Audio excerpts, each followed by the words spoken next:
are indeed watching Breakthrough News, and this is the Freedom Side Live. We're back. I'm one of your hosts, Eugene Puryear, here alongside my intrepid co-host, Rania Kalik. Rania, very good to be back with you here on a Thursday. Eugene, I'm so happy to be back with you. I missed you, man. Well, you know, I feel the same way. It was just a couple shows ago, even though that was a while ago, we were even in here together. So That's true. you know, it's been a while. We both had a lot going on. Obviously, a lot of different things happening, a lot of different moves for Breakthrough News. But we are back here on the Freedom Side, 3 p.m. Eastern Time. Very happy to be back with you, and we got a great show for you here for you, as we always do. I mean, as we always do, we're going to be going all around the world, from LA to China to police propaganda to political prisoners in Indiana to hurricane relief in Puerto Rico and a tragic police shooting in Texas. So there's quite a bit for you lined up here on the show. So this would be a great opportunity for you to let anyone, any way you can, text, calls, sharing on social media, smoke signal, carrier pigeon about the show, that it's on, that we're here, that we are live, that there's a lot of things that they are going to be very interested in, because we want everyone who's following you to be following us here on the Freedom Side. And of course, you are watching on YouTube, so also would be a good time for you to hit the subscribe button. Also hit the bell so you can get the alerts. So that way everything that we're producing here at Breakthrough News, like the fantastic dispatches from Rania Kalik, will come to you in a very easy, very straightforward manner. So you won't have to stress over what's coming from Breakthrough News. It'll just, you know, appear in front of you in various different ways. But also, good time to remind you, you can make a donation here in the show underneath us here. You can make a one-time donation. You can go to patreon.com/breakthrough news, and you can become a monthly patron. So share, let people know that we're doing it. Subscribe so that you can always be up to date on everything we are doing here. And if you can, please donate to keep what we're doing going as Breakthrough News moves forward to the end of the year. Please. Well, I also wanted to, I think I saw that you tweeted something, which is very important to repeat here, which is that if every single one of our subscribers gave, $5? How much would it bring us to? I honestly can't fully remember. I think it was like $372,000 or something like that, but it's over $300,000. Yeah. So all of you who are watching, throw in $5. It makes a huge difference. It literally makes our work possible, and it helps us expand. It helps us do more very cool stuff. And we literally cannot do it without the support of our listeners and viewers. So donate. That's my pitch. If it was $3, it would be like $270,000. So basically, a multiplicity of small acts has a big outcome at the end of the day. You called it a force multiplier, and I loved that, because a force multiplier, as you know, is like the word that the U.S. uses when talking about ways to like take on its adversaries with force multipliers. So I love the fact that you've co-opted that imperialist terminology to anti-imperialist ends. Well, what can I say? I try to be creative as possible, you know, for our listeners and everyone out there, so they don't get bored with our, you know, random bantering. But I don't know, maybe they won't get bored. So yes, multiplicity of ways for you to participate, donate, get the content, everything, and we'll be more than happy to have your participation any way we can. There's a lot that's been going on. We've been off for a couple of weeks specifically because, well, we were all over the world. I was in Brazil. We weren't really Rhonda, off. you were in New York. We weren't really off. I was going to say we weren't really off. We've been off the air, but we've been busy at work. Yes. And that's why we've been off the air. I just want to clarify. It's not like we were on vacation. No, that's true. You were in New York. I was in Brazil, so it was a weird switching. Usually I'm in New York, you're in Lebanon. But a lot of great things. You were able to interview the foreign ministers of both Cuba and Venezuela during the period where we did not have the Freedom Side. Yeah, that was a huge privilege to be able to interview and sit down and speak to people who are a part of governments that the U.S. is actively trying to destroy. And you can go watch those interviews on the Breakthrough News on the YouTube page, which I assume most of you are on right now. Very excellent interviews. One is in Spanish with the Venezuelan foreign minister.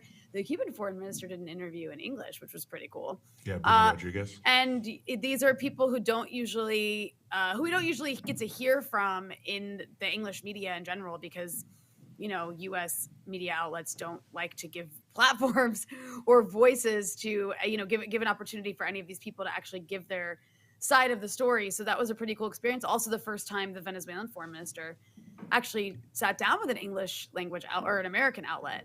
So that was Yeah, pretty cool too. And then Eugene, Carlos of Faria. course, was in Brazil during the first round of these historic elections between Bolsonaro and Lula. So that must have been quite an experience, Eugene. And I can't wait to see what's coming out from your time in Brazil, because I know you got to do some pretty incredible things while you were there. Yeah, a lot more to come. I mean, I'm sure some people saw the coverage we were able to put out in the first round, the elections. Now, of course, we're in the second round. The actual voting will be on October 30th, so basically the end of this month. So coming up quickly, things are coming hot and heavy. But in addition to a lot of the other things that we have already put out, we actually have much more content we were able to put out when we were there in relationship to the elections. We've got some things that are not related to the elections. Well, they are, but sort of have a lot more about sort of what comes next. And we were able to spend some time with the landless workers movement in Brazil, which is the largest social movement in Latin America.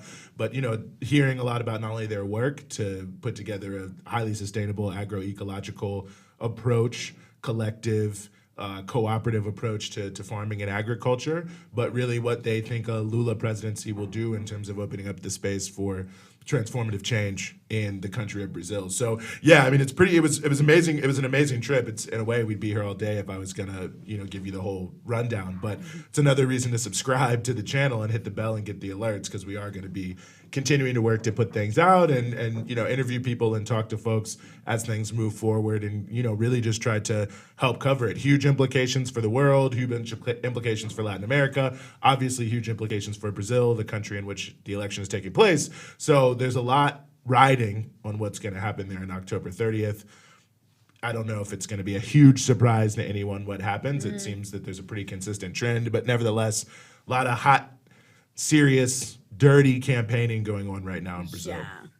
Yeah. I mean, it's like also just so important for the world too. Like, this election isn't just about, it is very much obviously about Brazil, but also the kinds of policies that would be enacted under like either Bolsonaro versus Lula will pretty dramatically impact the actual like planet in terms of environmental destruction. And Amazon, big part of the Amazon is located in Brazil.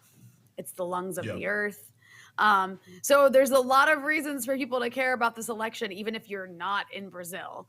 And hopefully, I mean, Lula's projected to win, so hopefully that actually takes place. Yes, I think it's very, very likely, but I think you're right. I mean, worth remembering, Lula is a founder of the BRICS Alliance. So, a lot of the things we talk about on this show and that we'll even talk about today in terms of the cross-cutting, nature of the geopolitics, the collapse maybe isn't the exact word, but the fraying perhaps of American hegemony over the affairs of the world could be affected greatly. I think the point you made very clearly, Rania, about climate change is super important.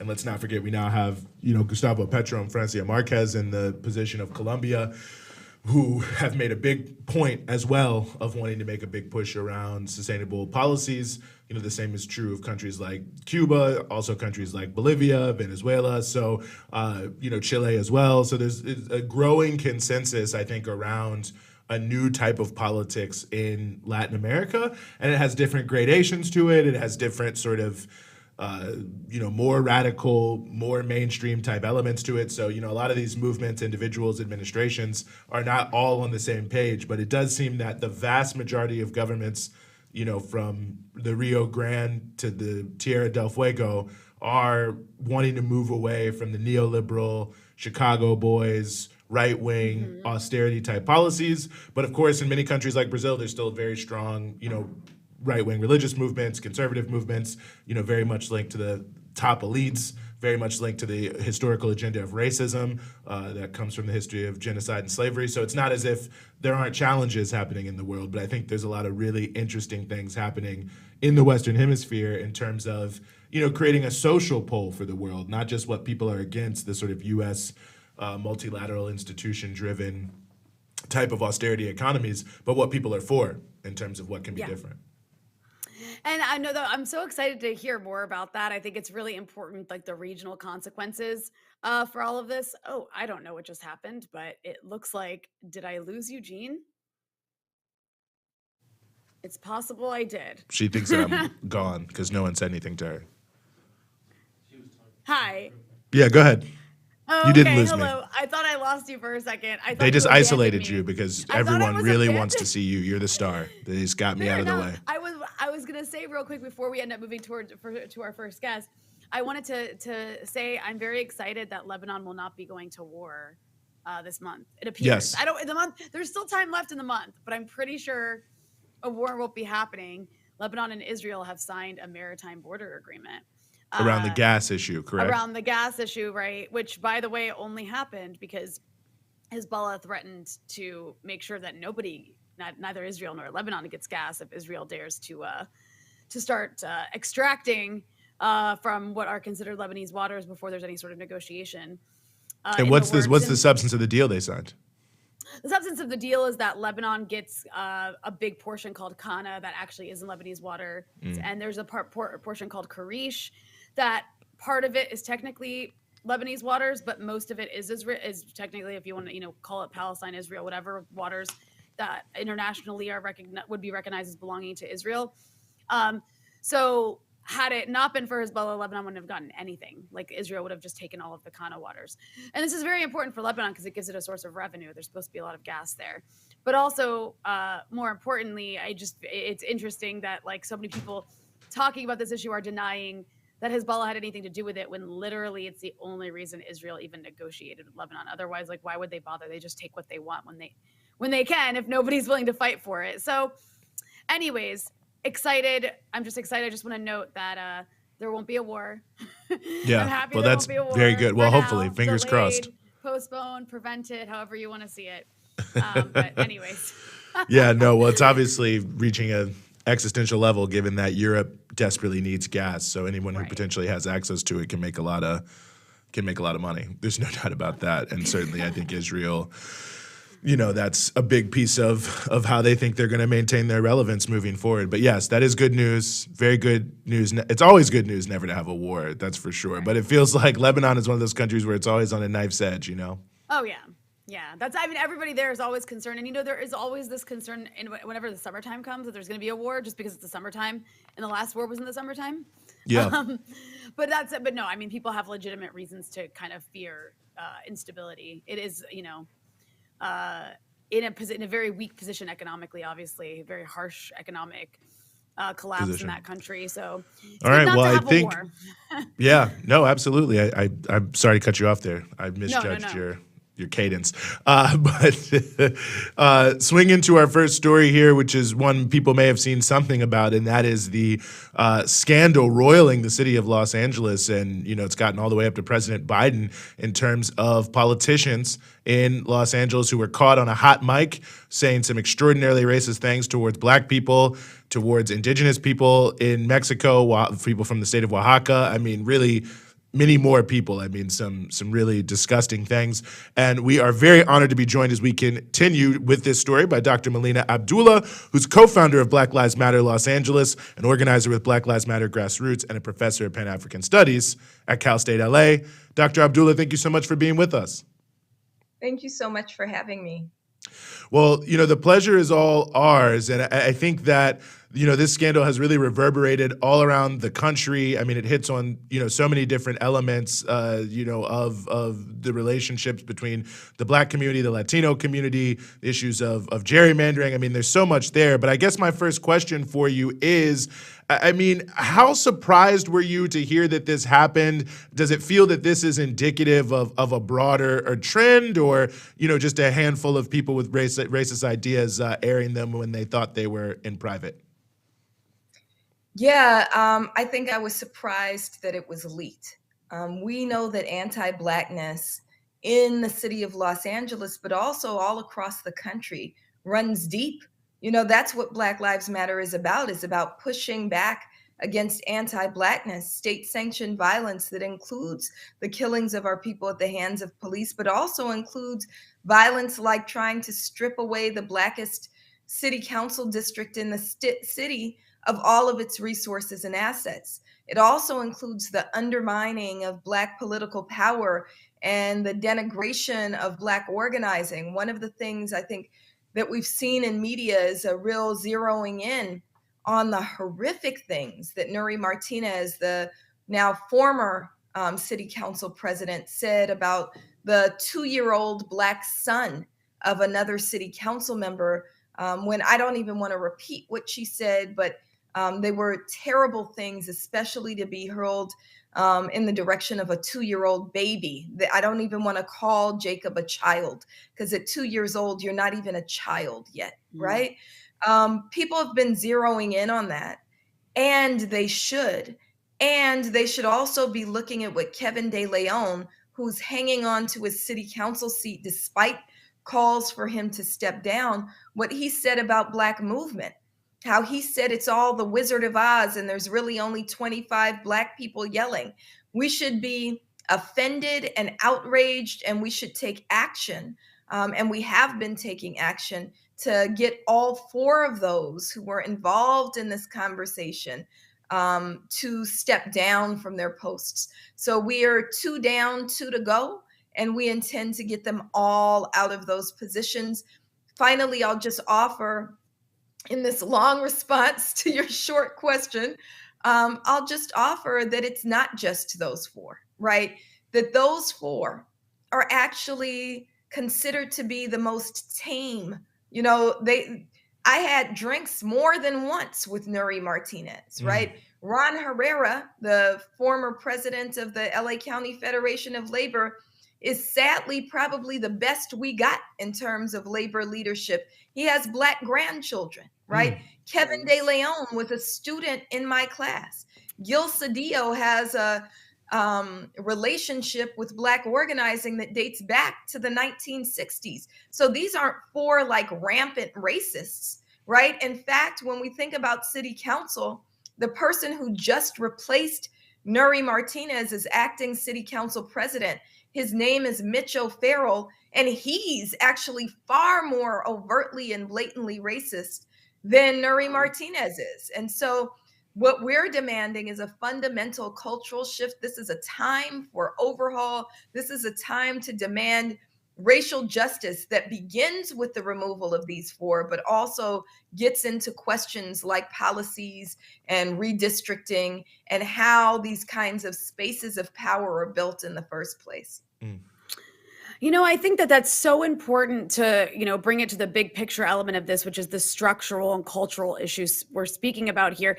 And in reading the various articles written about this, I found this really important part, and this is from the New York Times. I just want to read these couple of sentences because I think it speaks to that structural element of this anti-Black racism being used to maintain power and to take power.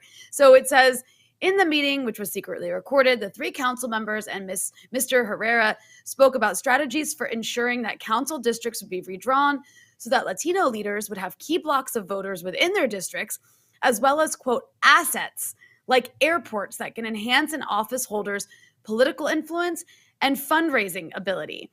And then it goes on to speak about the complaints about a lack of political representation for Latinos and considering ways to carve up districts historically represented by Black council members. So 2 things about that spoke to me is just the sort of like underlying corruption here, right? It's like legalized corruption, but the underlying corruption here of trying to use racism to make money for specific individuals in positions of power, and as well as doing it by, of course, going after specifically Black districts. Not that you should be going after like Asian districts, but just specifically going after the weakest districts, because we're talking about America here. And in America, of course, Black districts are often in the weakest positions. But I'm curious if you could speak to that sort of corrupt structural element that, like you mentioned, isn't really going to change with the people that have replaced the person who stepped down. Right. So they specifically went after not just the 3 Blackest districts in the city. So there's 15 council districts in Los Angeles. 3 of them have been historically held by Black council members. One of them is the Blackest district in the city. That's the one that was targeted the most. That's the 8th council district. They stripped it of all of its assets. There was an uproar in Black Los Angeles where we were pushing for those resources, for those assets. to be restored to the 8th District. And one of the things that was said in a city council meeting on Tuesday, one of the redistricting commissioners who's Black and who's really down with movement, his name is Pastor Eddie Anderson. He said that as they were meeting around how to redistrict the city, which happens only every 10 years, right? That one day this group of people just showed up with what he called mystery maps, right? Now we know how those mystery maps came to be. It's really important, as you're pointing out, that we understand that institutional and structural racism is there. And there are individuals that are behind those institutions and structures. It's not that those institutions and structures only churn on their own. They do churn on their own, right? But they're also helped along by individuals who have a vested interest in making sure that they exploit Black neighborhoods, exploit Black people, and really minimize the prospects for Black power. And that's what we're seeing happening here. You know, one of the things that also makes me think of in a way, especially the power element, was just seeing sort of that, not only the outrage that was expressed at the city council meetings they've attempted to have so far, but really who was in the room. I mean, obviously BLM was there, LA Tenants Union was there. I mean, it actually seemed like a very similar group of people that I have seen being outraged about so many different issues: the affordable housing crisis, racist criminalized policing, the ridiculous criminalization of homelessness. I mean, it really to me, it almost looked like the real sort of, quote unquote, multiracial working class based coalition that wants to change things versus the fake kind of lip service version very much on display. So it almost felt like a battle between two visions of what Los Angeles can and should be. That's exactly right. Your assessment is spot on, right? We want to be clear that, the anti-Blackness, anti-indigeneity, the anti-poor sentiment that was expressed by those four is what's held by many, many folks in the political class, right? But what moves on the streets is really a space of solidarity. So every Wednesday for 87 weeks now, we've been protesting the Los Angeles Police Protective League and all police associations that bully and bribe elected officials, including the 3 that were part of this scandal, right?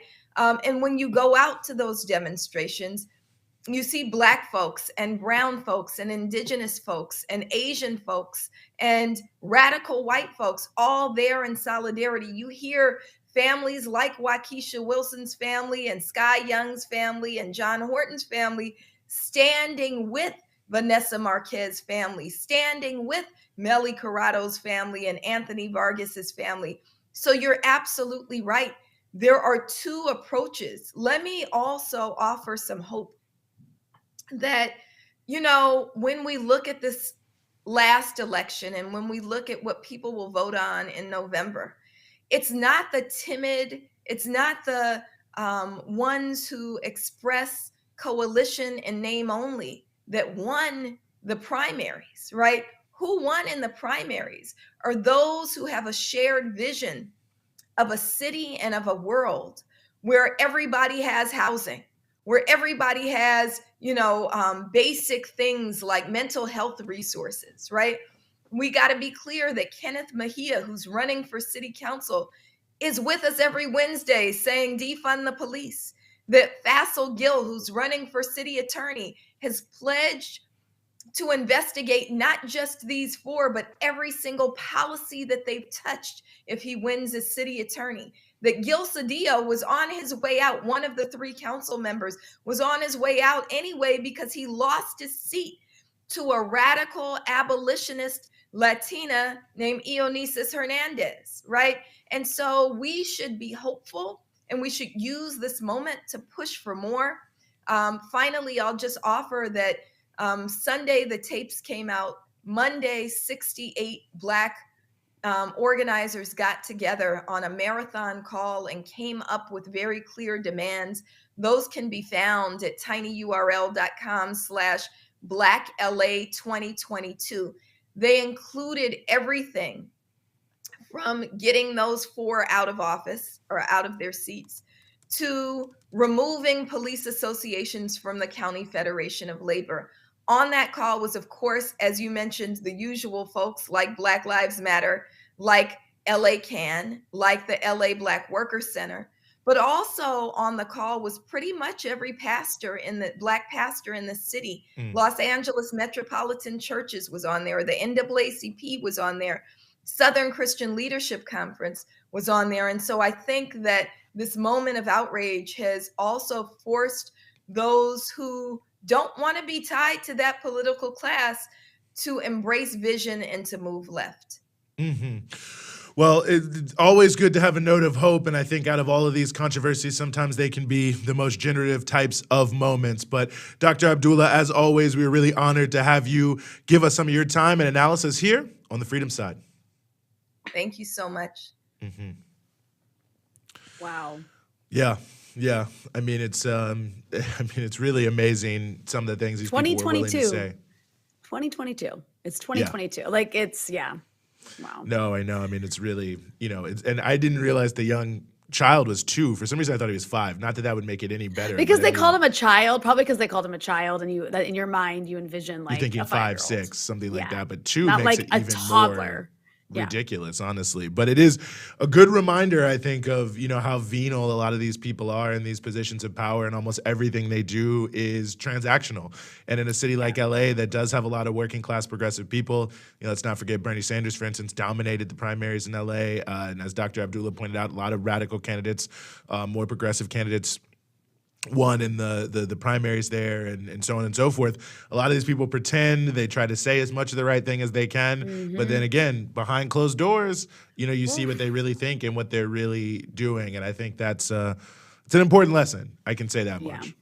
Yeah, for sure. I mean, it's just, I don't know what else to add to that. I mean, other than it made me sad to hear her say that the people who are taking the place, there's a couple people who've taken the places of 2 people who've either resigned or stepped down, are worse. I know. Well, and I think someone in the chat maybe can fact check me here, but I believe Mitch O'Farrell, who's now the council president, I believe, and again, that's why I'm telling people to fact check me, that he was one of the main people leading just a major crusade against homeless encampments in LA that led to some really brutal police brutality when they cleared out one park. And, I can say we were recently there for the People's Summit, and then we'll move to our next guest on this, but in Los Angeles, and we were in the Echo Park area, and you could see all of these anti-homelessness, really anti-human, I think you should call them, elements that have been put in place from fences and things like that. And, I spent a fair amount of time in LA, and it just, the way public space is being closed off to people, and rather than just give people homes to address this, is disgusting. So, a lot of challenges, but obviously a lot of people fighting, a lot of people pushing back, and a lot to be said there. Also want to shout out Mori Yokiri for your $20 donation. Thank you so much for that.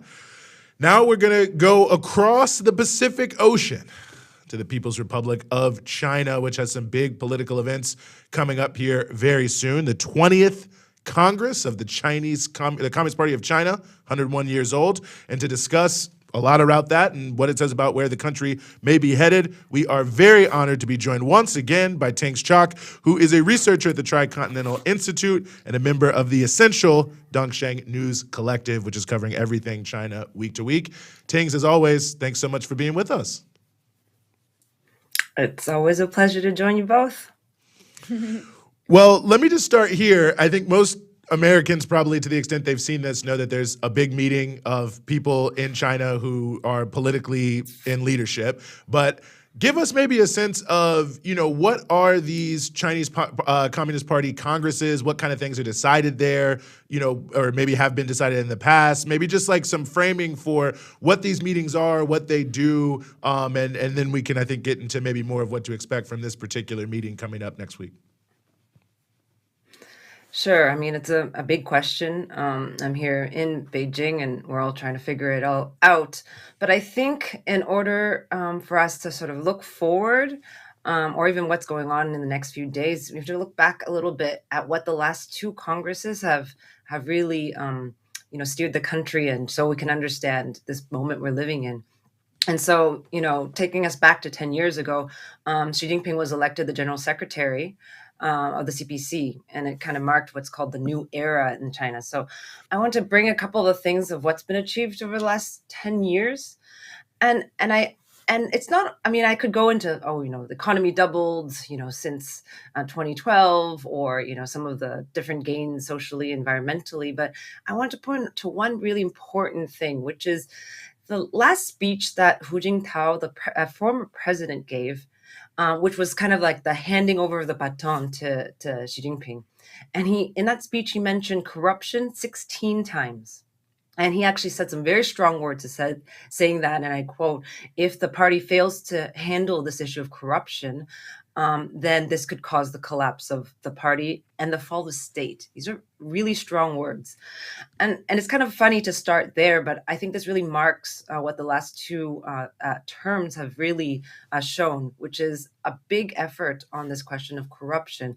And the first speech that she gave was looking at the tigers and the flies, which is really the people at the upper echelons of the party, but also at the grassroots level, because corruption, if you ask any Chinese person that was living in China 10 years ago, really felt. And so there, the party began a series of measures that's quite interesting.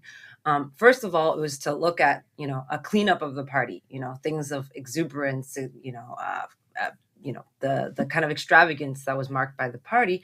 But a fairly important part, which I think we've talked about in previous shows, is this reconnection of the mass line, or a term that was used in the Mao Zedong era, of connecting the people with the party, or the party drawing its leadership and direction from the masses, really. So what instigated was a series of programs like, we've talked about the poverty alleviation, sending lots of cadres into the countryside, but as well as looking at the flies and the tigers. There's been over 2 million CPC members processed, and 800,000 members actually expelled. You have people all the way up to the Politburo that have, former ministers, governors, and presidents of former banks really being addressed. So I just want to shape that as a part of the process of reforming this new era, and what we're expected to see today. Not saying that corruption is the big part, but it's a big aspect of what has really gained a lot of the confidence of the public. Because if you ask really any regular person and say, "Oh, what is the biggest problem 10 years ago?" corruption would have been on the top of their lists. So that gives a little bit of the context. But I guess what these national congresses are about, the CPC is a huge ship. It's a party of 96 million members. It's the world's largest governing body. So it's a huge event, and it's held every 5 years, where the party's top leadership gets elected, and it kind of signals the direction of the country. And I was taking us back, 2 terms ago, where corruption was really signaled as an important part.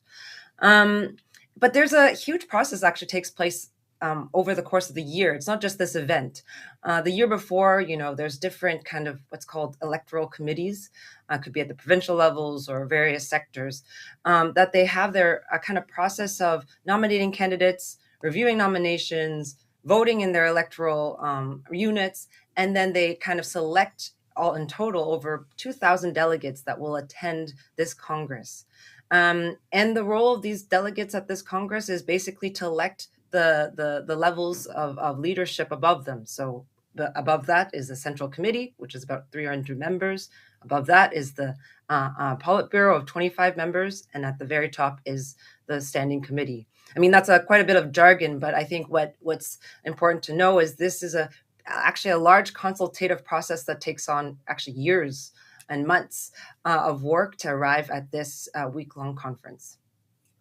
It's so interesting hearing you break all that down, and then versus, like, I was perusing before some of the headlines in the Western press, and I don't know if you've taken a look, but it's all about Xi Jinping seeks to get third term and consolidate power. And it's all about what you described is actually something that it sounds like a lot of people, a huge number of people actually participate in, coming to a decision, not just about the leader, but leaders across the party.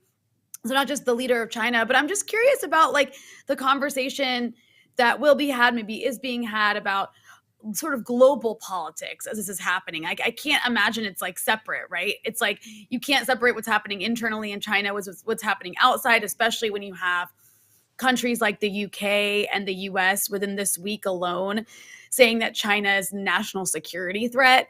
You have the issue of Taiwan that's always hovering over everything right now as the US attempts to take on both Russia and China at the same time in proxy war style. You also have the sort of consolidation of global South countries coming together in big organizations like BRICS, and then other sort of economic organizations as well, like the Shanghai Cooperation Council and so on. You also have the ideological aspect of this, with China as this like socialist country. I don't know, how do those elements play into the conversations that are being had around this 20th National Congress meeting?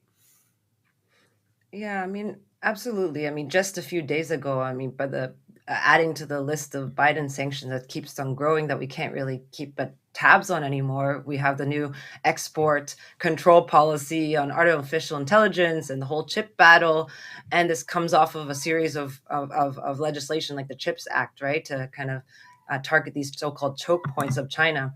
And that's just indicative of this, escalating new Cold War aggressions against China that we've been seeing.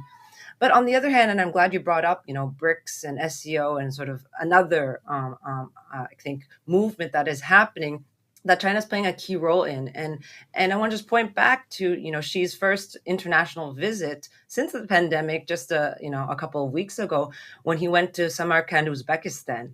And I think that's quite interesting and symbolic, not just because these two countries have, millennial relationships between civilizations since the Silk Road, but also because that's where Xi Jinping actually announced his flagship Belt and Road Initiative back in 2013. Now there's almost 150 countries that have participated, that have contributed to over $160 billion in infrastructure, mostly at the global south.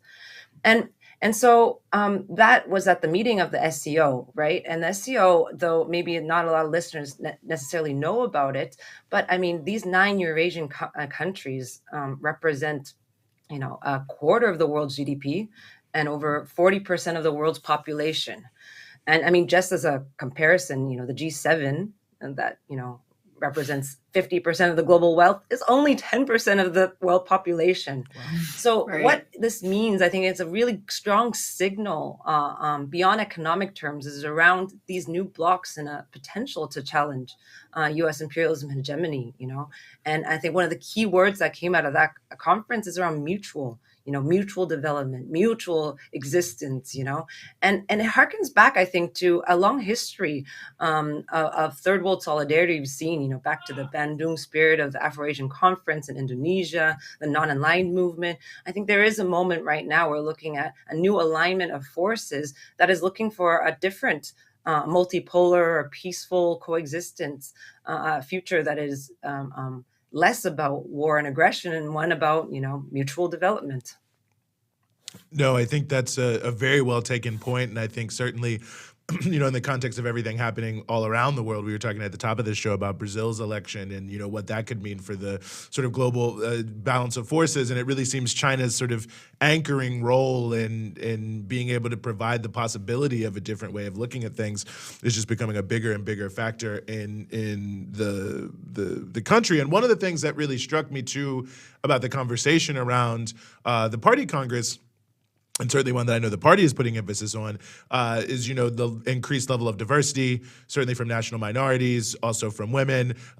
Certainly one thing that stood out to me is that there are also workers there, which probably doesn't seem that strange in a way because it's a Chinese Communist Party. But, obviously the U.S. Congress is just a bunch of millionaires and things like that. But it does seem like that's also an important element of sort of the way this plays out and sort of what people see in terms of the images and things like that, as it gives a sense of the depth and the breadth of the country, which I think is often presented in a very sort of narrow way of what people think, China or to be Chinese actually is or what it means. Yeah, absolutely. I mean, I think we have it's about 11% of the candidates that have been elected through this rigorous process that represent the 40 or so ethnic minority groups. And that's actually proportionally speaking far beyond the number of actual ethnic minorities in the country. And about 27% are women, which I think we can still improve on in that sense. And I think, and about workers and sort of in a variety of sectors, including service and industrial and agriculture, is about 37%. So, and a lot of the other party members are really the people working on the front lines and in the kind of grassroots communities as well. So it does represent a broad sectors of the Chinese society. And that's probably why it takes a whole year of rigorous consultations to get these 2,000 people's names announced. And what I think is actually really funny, not funny, but interesting, is the list was actually published shortly after, I think, the kind of Western media craze about the supposed coup or, Xi's disappearance, if you all remember a couple of weeks ago. I'm like, no, the candidates are here. They're going to be attending. And I'm living in Beijing now, and I'm pretty sure things are just fine. Can you, what's at stake here? Why is this, obviously, 20th, is a big number. 20 is a big number. But why is this so important? Why is there international media coverage? I know the international media, the Western media, obsesses over everything that happens in China. But in this particular case, why is this moment right now so incredibly important? I think beyond, the question of, the importance of the shifting leadership, it will bring a new generation. Of course, we're not doubting that Xi Jinping will get reelected into his third term, but there are a lot of big questions of who will take the top positions. For example, the Premier Li Keqiang has already announced his retirement. So there are very significant roles that will shape the direction of this country, but which of course has an impact on the world. But I guess maybe I want to point to one really interesting thing, and perhaps it speaks a little bit of the fear of the West, is just a few weeks ago, there's a party paper called Qiu Shi, which is, it publishes a bunch of, the way the party thinks, and included one of Xi's internal speeches from 2018. So this was made public for the first time, just before the Congress. And I think for anyone who is interested in building socialism or a socialist, it's quite an interesting document. And it's a strong affirmation of Marxism and a history of world socialism. And it's quite interesting because she actually cites Marx, Engels, Lenin, Mao, and kind of highlights sort of how he sees the China's importance in this continuity of a world socialist project, and identifying specifically the importance after the Soviet collapse. And some of and there's a quote I quite find interesting, and he says, if socialism had not achieved this current success in China, then the practice of socialism might have to wander back into the obscurity for a long time. Again, like a ghost wandering through the world, as Marx said, or the specter haunting, right? So it was a reminder to say, okay, we have to remember we're communists, we're revolutionaries, we can't lose our revolutionary spirit. These words, I think, can be quite scary to the West and to the capitalist West. So I think in some ways this says a strong message about what we can expect with this next 20th National Congress and then the years following. So as socialists, we have to keep an eye on what's next here in this country. Mm-hmm. Well, and let me just ask you this finally before we let you go, sort of on that note, Tings. I mean, I think one of the things that also happens at these events, it's a big sort of looking forward, obviously 101 years of the Communist Party of China. So sort of moving into the next phase, I think it's building a modern socialist society in all respects. Hopefully I got that one right. But I think this is a big issue, though, because a huge piece of the question in America is like, what is China's real agenda? What are they trying to accomplish? So, I mean, if you could maybe give us a sense of that vision for what this sort of next phase is in a general sense, I think that's sort of an important aspect for a lot of people listening here in the U.S. Yes, absolutely. I mean, I think in 2020, we saw some really important achievements and this path to building a modern socialist project, which is looking at the poverty question, especially in the countryside. And I think what was kind of revealed in this process is that, the fast economic growth that China experienced in the last 4 decades really created amazing successes, never been happened in history, but it created a lot of issues as well. And so I think one of the agendas is going to be what we've been seeing a lot is addressing inequality. which has been framed under the Common Prosperity Vision, looking at this rural-urban divide that still exists between East and West. So we expect that this to be a big part of sort of the next phase of kind of towards a modern socialist project. And you got it right, Eugene. I think we're going to see other aspects about a good assessment of what the COVID fight has been like and what's next for the zero COVID policy, as China moves into the next phase. I think there'll be a lot of a discussion likely on these key industries that China needs to develop, not just to kind of move up the kind of productive chain, it still is the manufacturer of the world, but also in these higher tech areas where we're seeing a very big geopolitical a struggle that's happening, whether it's in AI, whether it's in chips and a variety of sectors. So that's a question for actual national sovereignty. And I think it's a question for national sovereignty, not only for China, but also for the rest of the world, particularly of the global South. And initiatives like the Belt and Road Initiative that we mentioned briefly is a signal towards a possibility for other countries to develop in a more independent and sovereign way. Mm-hmm. Well, as always, Tings, really appreciate you being willing to join us at what I'm sure is a very inopportune time for you. But thanks so much, as always. Can't recommend more highly Dongsheng News Collective. Also, of course, Tricontinental Institute for Social Research doing great work. Thanks so much for giving us some of your time here in the Freedom Side. Thank you. I don't even want to look at what time it is. But Tings is always game Committed. to help us. Committed to wake up at 2 a.m. Yeah. Well, I deeply appreciate it. And definitely Dongsheng News Collective. They're putting out a weekly newsletter. I think everyone should check it out if you're curious about things happening in China. Also, just want to quickly shout out Sunil Freeman, someone I know, for your donation here on the show. Great poet, great writer, great person. Good to see you in the comments, and deep appreciation to you for your donation. Much appreciated everyone's donation, of course, here today. Everyone who's a patron, everyone who's watching, we appreciate all of you, no matter what. But thank you, Sunil. And for those who haven't donated yet, do it so that we can appreciate you as well. And you leave your name. We will say your name. We'll appreciate you. We'll do the best we can to honor you in some way, shape, or form. Really do appreciate everybody, who participates in any way, sharing the show, telling people about us, making donations. A lot of people do all of those different things, and for sure, it's been quite a ride for not 2.5-ish years, but we've done quite a bit, and it's really. I really can't say enough about the people who support Breakthrough News. We wouldn't be where we are if it wasn't for your enthusiastic participation with everything we do. Exactly.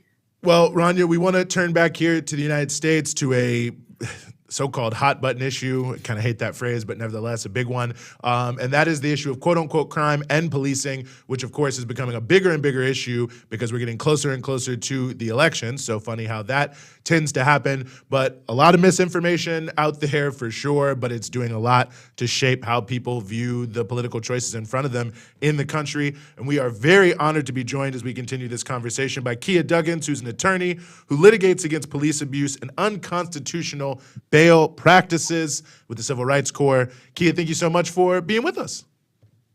Thank you for having me.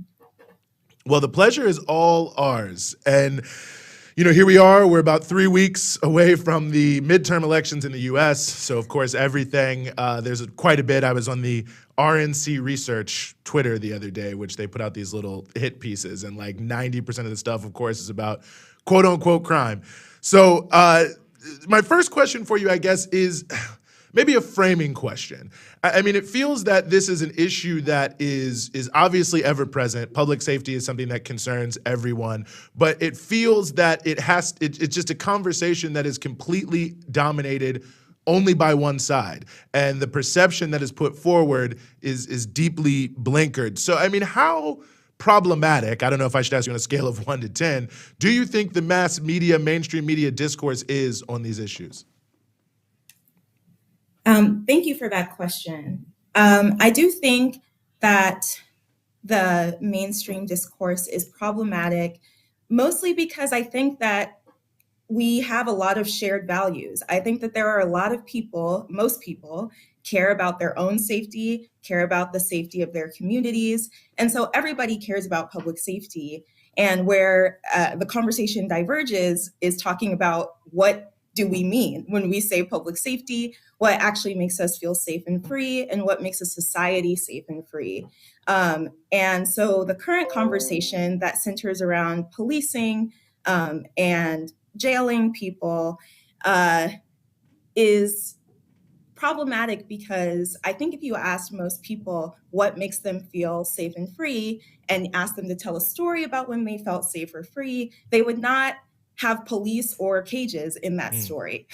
And so we all know that the things that make us feel safe, the things that make us feel secure, the things that make us feel connected to the people around us are basic human rights, like housing, healthcare, education, clean water, walkable cities, so many things that can make us feel safe that have nothing to do with police and nothing to do with mass incarceration. So the national discourse, what my hope would be is that it could shift to talking about actual safety and what makes people feel safe in their own communities and in their own neighborhoods. Mm-hmm. That's such a good point, because oftentimes one of the issues that has been sort of on, like, prominently displayed, at least in certain, like, in social media and then in headlines, is the issue of homelessness and trying to connect that to crime. And what you're saying is totally right. It's actually the fact that people just don't want to see homeless people because it makes them sad, and people deserve housing. And it's not necessarily because a homeless person is committing crimes against people. But the other issue too that I'm seeing oftentimes as well is the idea that crime is up. And this is something that the media has been playing into. And this is something that certain figures and certain media outlets have been playing into as well, when it's actually not exactly true. Can you talk a little bit about that, the issue of crime being up, and what that actually means and what that's actually referring to, and what the reality is when it comes to crime around the country? Yes. So I'll start with the comment you made in the beginning about people experiencing homelessness. And I think you're right that when most people see other people experiencing homelessness, it might make them feel uncomfortable. It might make them feel sad. It might make them feel worried. And all of those feelings are valid, but none of those feelings are feelings of not being safe. Discomfort and being unsafe can be two different things. And it's, I think, very important to separate that. And I think it's important to talk about how people are conflating homelessness with crime, because the solution, the more direct solution to homelessness would be housing, as opposed to physically restraining somebody and putting them in a cage for not having a home. The more simple solution would be to give them a home. And so the solution has nothing to do with the criminal legal system. And then to answer the second point, which is related about people's perceptions of crime being up, the data shows that crime has fallen significantly since the 90s, has continued to steadily fall since the 90s, but people's perceptions of crime have gone up. So the data is not matching up with people's perceptions. And I think part of that is because of the discomfort that people feel with seeing dystopian capitalism and its consequences around them, but also because of anti-Blackness, people conflating Blackness with criminality.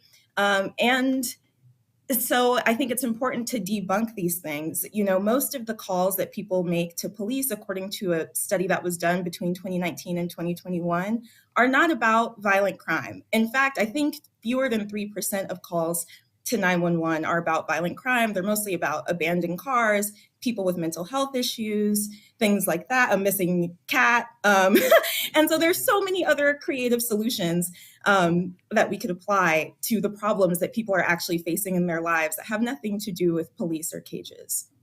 You know, that's such a good point. I saw someone post on social media the other day about how they felt bad, but that every time they drove, they were calling 911 to report like potholes and roadkill.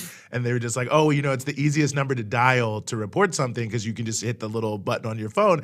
And, you know, it's sort of a funny thing, but I just thought, I mean, you know, as you're saying, that being the bulk of it is such a piece. And I think it speaks to, you know, the other point you were making about the importance of debunking, and also the point you made in the very beginning about, you know, what we know about what really makes people safe. is how little evidence there really is that, you know, policing is connected. I think people say, oh, well, if there's shoplifting, if you have more cops and, you know, metal detectors, it's all going to be fine. And all these other things that are all always, you know, seem like they make sense. There's an Occam's razor to it. But then when you drill down into the actual reality, I think the thing that you find is that it's not the case. So I was hoping you could just talk a little bit about, you know, maybe just a few of the things that stand out to you about like myths about policing that people tend to believe, but that are ultimately not true.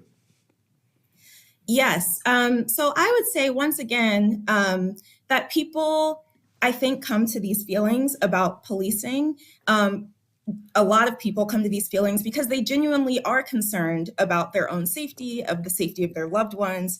And something that I like to communicate to people is that by the police's own data, like by the FBI's own data, police don't solve most violent crimes. Over half of violent crimes, according to the FBI itself, do not are not solved by police. And that number gets closer to 60 or 65% when we start talking about violent crimes, violent sexual crimes, such as rape and sexual assault. And so what I like to say to people is if you really care about preventing violence, if you really care about making sure people get to live safe and free lives, the police are not really good at ensuring that, even by their own metrics and their own data. So that's an invitation for us to think creatively about what actually would help. And all peer-reviewed research, all empirical data points to investing in things like housing, healthcare, education, clean water, after-school programs, and other things that livable wages, other things that make people secure and happy in their lives. And honestly, not only right now do police not really address violence, even by their own metrics, but the criminal legal system is violent itself. Police kill on average 3 people a day in the United States. When people are put in a cage pre-trial, which means they're put in a cage before there's been any evidence from the government that they actually committed a crime. A lot of times people lose their housing, they lose their job, they lose the ability to take care of their children because they're held in a cage by the government, which then destabilizes their lives and increases chances for violence. So I like to help people understand that the criminal legal system actually doesn't support our core value of wanting to live safe and free lives, and actually exacerbates violence a lot of the time. And so we need to think creatively about what other solutions would be more helpful to make sure we actually are safe. Yeah, I think that that's a really good point. You're talking about what actually ends up happening to people when they end up arrested in like pretrial detention or jail or whatever. Because there's also been this other common talking point. You'll see like one case somewhere that's like a rare exception, given a big headline, or people online are making a big deal out of it. And it'll be like some guy who's been arrested 40 times or something was like let out on bail and then committed another crime. And it's like, oh my God, our system's out of control. It can't even contain violent people who need to be in jail. Can you walk us through like what somebody who actually is arrested goes through? Because it's actually the polar opposite of that. In the US, if you don't have money and you're arrested, what happens to you?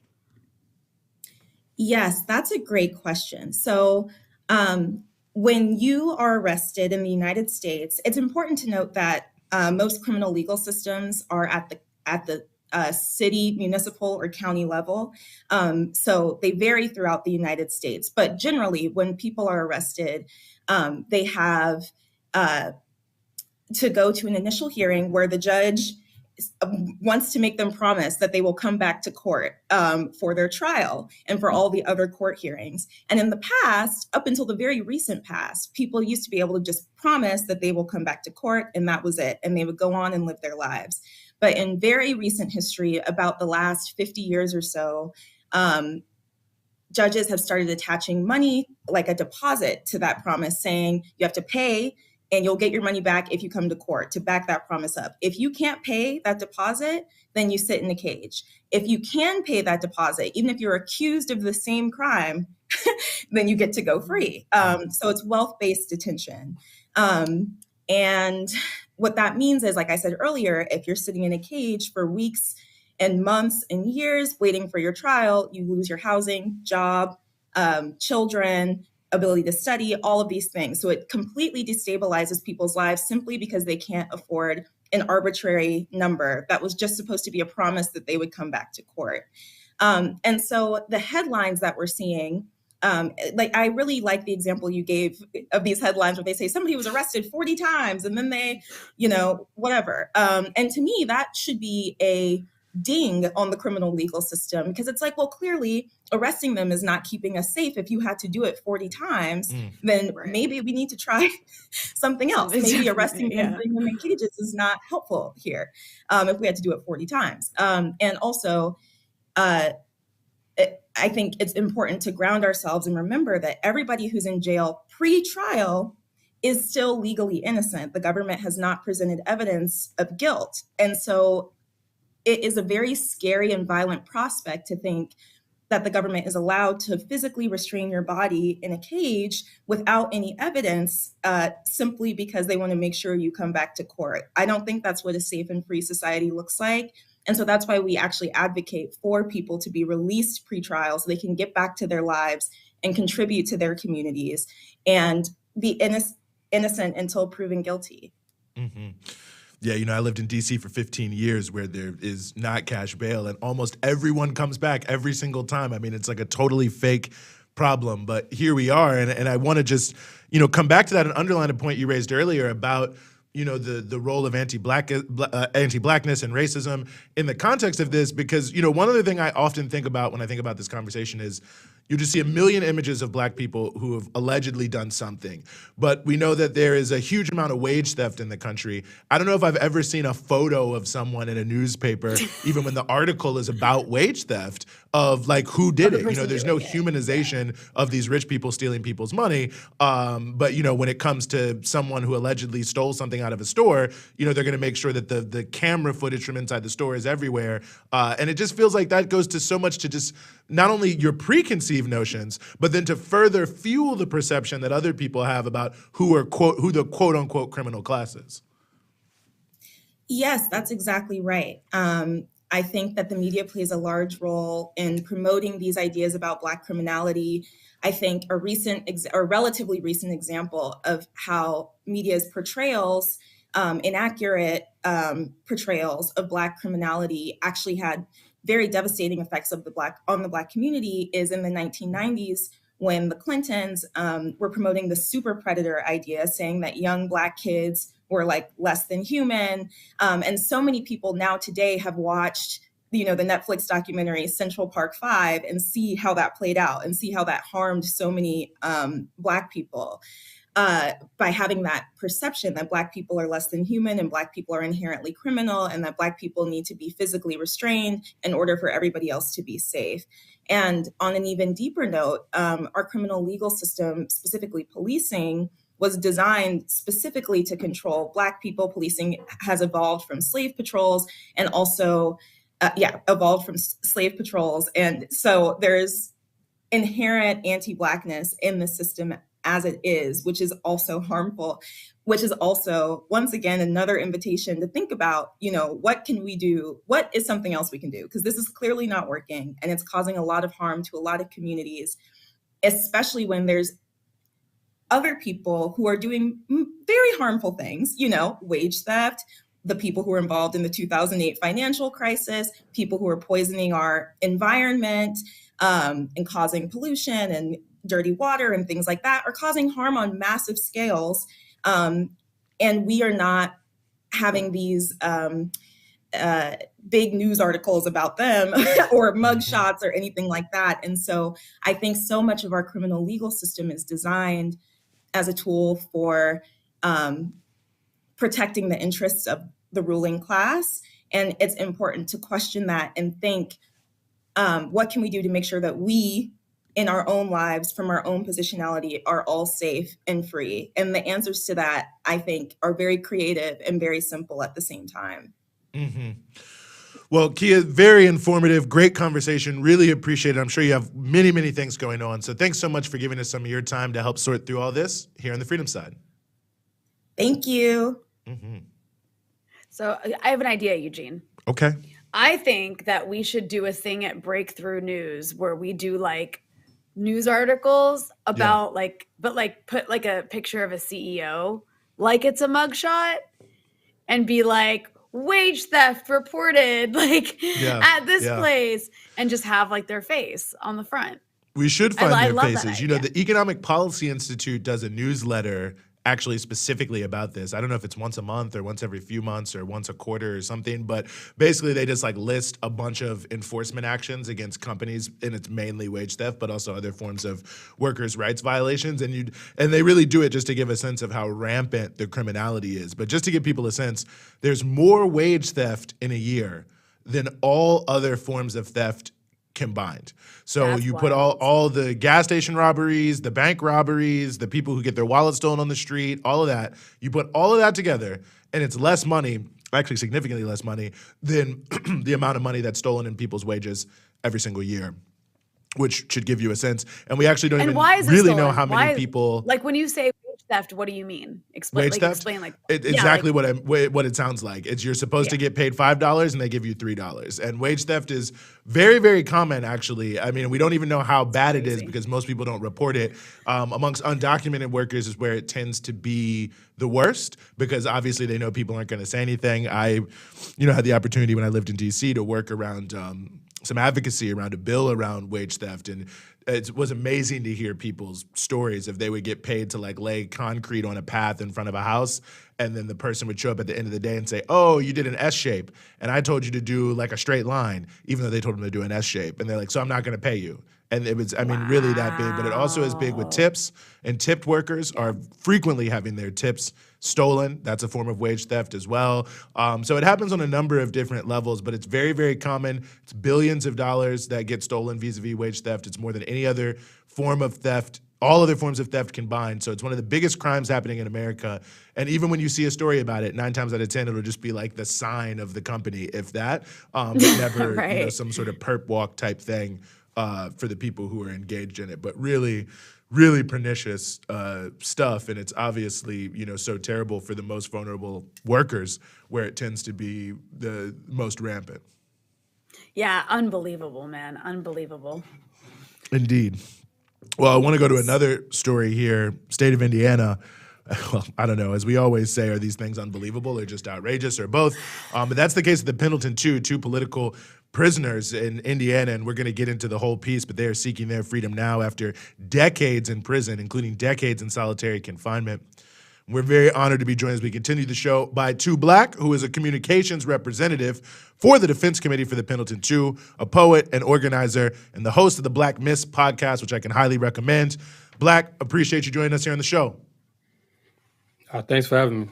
No, the pleasure is all ours. This is very important. I'd never heard of this, so you brought it to our attention. So the Pendleton Two, I guess we'll just sort of walk through this, but two individuals who are seeking their freedom, political prisoners, and essentially they have been railroaded for standing up inside of Indiana state prisons against racist prison gangs of guards. So there's a lot to this. Mm-hmm. So maybe just give us the initial capsule view of who are the Pendleton Two and why have they spent decades, many of which in solitary confinement in Indiana state prisons? Well, like you said, there's a lot to it. We would need more time to get into all the details. That's how bad it goes. But the general story is there was an inmate by the name of Lincoln Love who was being viciously beaten by the guards in the prison, and Christopher Naim Trotter and John Balagoon Cole intervened to save his life, and all the violence that ensued after that was instigated by the guards themselves, who were part of a group that we now know, we did not know at the time, called the Sons of Light, which is a KKK splinter group. As in they were an offshoot group of the KKK, and that is actually in a deposition from one of the guards that worked at the prison by the name of Michael Richardson, who says that their kids, the kids of the guards, used to play with the Ku Klux Klan robes, and they had recruitment within the prison. So they beat up Lincoln Love. It was in the maximum restraint unit on the pretext of searching the cell. And this happens often. This is not a this was not an anomaly by any stretch. There was already class action lawsuits prior to this in 1985. I just want to make sure we note the setting. This is in 1985, February 1st, at the Indiana Reformatory Prison that is now known as Pendleton Correctional Facility. But there had been other uprisings in Michigan City and Indiana as well. So just to give that context. But yeah, so Lincoln Love was beat unmercifully, and they had illegal batons. They tear gassed his cell. They handcuffed him, and then they beat the hell out of him. Right. Balagoon initially hears about this from the prisoners in the maximum restraint unit. They give him word. He initially tries to go see where Lincoln Love is to see what's going on. He goes back, gets a series of other prisoners, and that's where Christopher Naeem Trotter comes in, and they try to check to see if Lincoln Love was okay. At this point, no violence had occurred other than the guards themselves, who started this. When they tried to see if he was okay, they met resistance. They thought he was in what was called the captain's office at the time. They learned he's later in the infirmary, so they have to go through population, and as they head towards the infirmary, they're trying to avoid being shot at by the guards. There's people on the intercoms calling for reinforcements. They get trapped within the infirmary to try to check on Lincoln Love. They have to fight their way out, and this is where the main kind of so-called riot takes place, to survive and to save their lives, because the order that they all say was to kill them and to kill Lincoln Love. And even when Lincoln Love was dragged out of his cell with his head bleeding, like he's bleeding from his head, the word they said to the guards was, "This is going to happen to the rest of y'all." So this is their state of mind while they're fighting against these guards who, as we noted, many were a part of the Klan, or a part of a Klan splinter group. So they take a few hostages to try to save their lives. They get into the cell house J of the prison. They take the prison over for roughly 15 hours. They call the press, and then they had a series of demands, whether that was to be political organizing within prison, because they were also part of a group called the Black Dragons, which was not a gang, but a political organization that united prisoners so they could fight against the actual, conditions and the guards and the DOC, the Department of Correction that's perpetuating these conditions. They called for more black, at the time, more, there was no black guards, so they were asking for more black guards. I don't know how well that would work, but at the time they were doing what they could figure out. They were asking for better conditions for food, for sanitary, just sanitary conditions and cleaning supplies. Because another thing I forgot to say, one of the things that occurred was when this fight first broke out with Lincoln Love and many other prisoners were banging the cells for cleaning supplies, because they didn't have cleaning supplies. And cleaning supplies is something a lot of us take for granted. So imagine not even being able to get soap or being able to wash yourself or toothpaste or whatever else you would need to take care of yourself. So again, coming back to the situation itself, these are the demands they're making. There was a standoff. Media came in, National Guard. Nobody was killed. There were hostages or guards that were hurt because they did have to defend themselves. So they did have shanks, but nobody was killed. And in response for this, they get sent to trial. Primarily Naeem and Balagoon, who make up the Pendleton Two, they received the bulk of the charges. It was an all-white jury. If you read the transcriptions of the trial, anytime that their defense team tried to raise the conditions like I laid out in the prison, the fact that guards regularly beat up inmates, any of these things was always objected. It was an all-white jury in Madison County, Indiana, where Anderson is. It was always objected. The prosecutor and the judge openly fraternized with the jury. I mean, you can literally read anytime the defense would say, "Can we ask this guard about why," particularly Michael Richards, who I noted earlier, was involved in a class action lawsuit against the prison prior to this actual rebellion, they wouldn't allow it into court. And because even some of the guards who worked there, particularly probably the ones who weren't part of the Sons of Light, felt endangered because the conditions were so bad that it created a hostile environment even amongst prisoners because the conditions were that terrible. Moving forward, because again, there's a lot of other details. Naeem and Balagoon are sentenced to 142 years for Naeem and then 84 years for Balagoon. And then Naeem spent 20 years in solitary confinement, and Balagoon spent 32 years and 5 months, I believe, in solitary confinement. They're still locked up today in Wabash Correctional Facility. So that was the case. And then they've tried to push back several times. Even Naeem had his sentence vacated in 2018, which means that that the court was supposed to resentence him, hopefully to a fairer sentence. And honestly, he'd already served enough time for the crimes that they claim he actually committed. The judge that claimed that gave him the vacated sentence was removed from the bench, and they put in a new judge. Again, this is in Madison County, Indiana, and that judge said, he said, "quote I need to look out for my brothers. We need to have my brothers back," is what he said. This is all documented, and he resentenced Naeem to 122 years. So, yeah. So that's the situation we're in. So we have a committee right now that formed earlier this year that is working to bring just awareness to the case. Because I mean, even me personally, I didn't know about this probably more than maybe a year ago at this point. I was ashamed because I like to consider myself well informed about political prisoners, but I didn't know this had happened. I didn't know Indiana had political prisoners. I know the United States has plenty.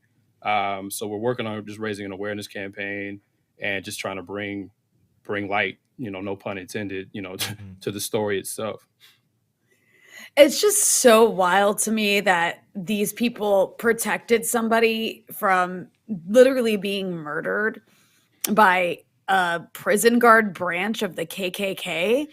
No prison guard, nothing. It doesn't no one has been held accountable for nearly killing a man at all from the Sons of Light or whatever this group called themselves.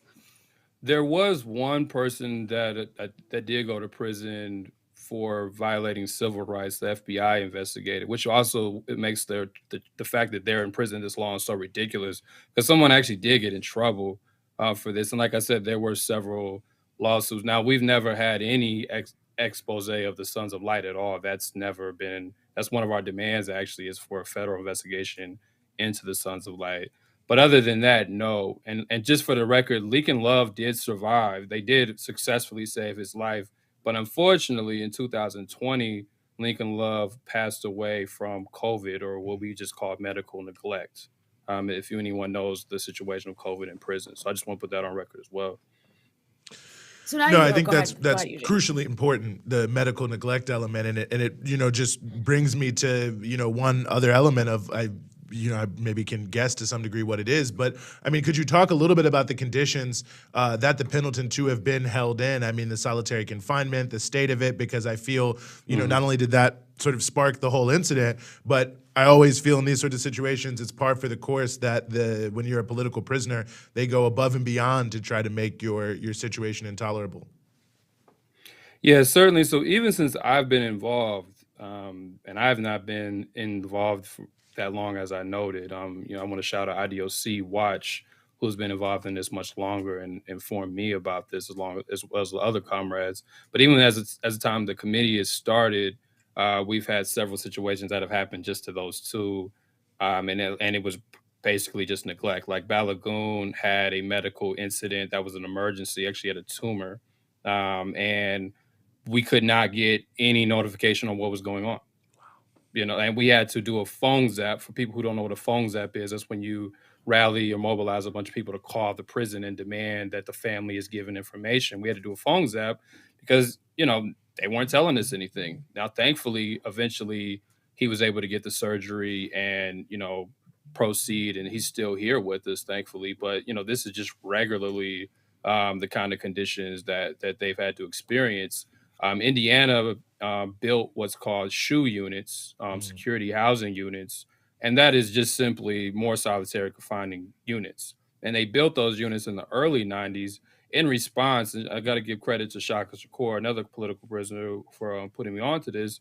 They built those units in response to what was an Indiana and a larger political prisoner, or just larger prisoner movement going on throughout throughout the country in the state of Indiana. And what they started doing, like I talked about the Black Dragons earlier, who was organizing prisons, they started sending them off to different places, and a lot of them got sent to these SHU units. And that's where most of this solitary confinement took place.